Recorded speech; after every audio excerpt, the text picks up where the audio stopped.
नमस्ते, प्रियंकी 1 gram ज्वेलरीमध्ये आपलं स्वागत आहे। आज आपण पाहणार आहोत वज्रटीक दागिना।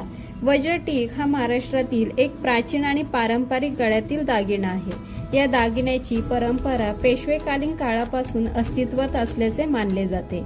पूर्वी वज्रटीक हा शुद्ध सोन्याच्या अतिशय लहान मण्यांपासून बनवला जात असे। हे मणी वज्राच्या आकारासारखे दिसत असल्यामुळे या दागिन्याला वज्रटीक असे नाव पडले। वज्रटीक हा ठुशी प्रकारातील दागिना असून तो गळ्याला घट्ट बसतो।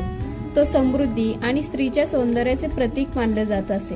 महाराष्ट्रीयन विवाह समारंभ, सण उत्सव आणि पारंपरिक नऊवारी किंवा पैठणी साडीसोबत वज्रटीक परिधान करणे ही प्रतिष्ठेची आणि शानची बाब समजली जात होती। आजही वज्रटीक हा मराठी परंपरा जपणारा हलका पण अत्यंत आकर्षक दागिना म्हणून लोकप्रिय आहे। तुम्हाला पण अशी पारंपरिक ज्वेलरी हवे असेल तर शॉपला नक्की व्हिजिट करा। आणि हो, तुम्हाला ही माहिती कशी वाटली आम्हाला कमेंट्स करून नक्की सांगा। धन्यवाद।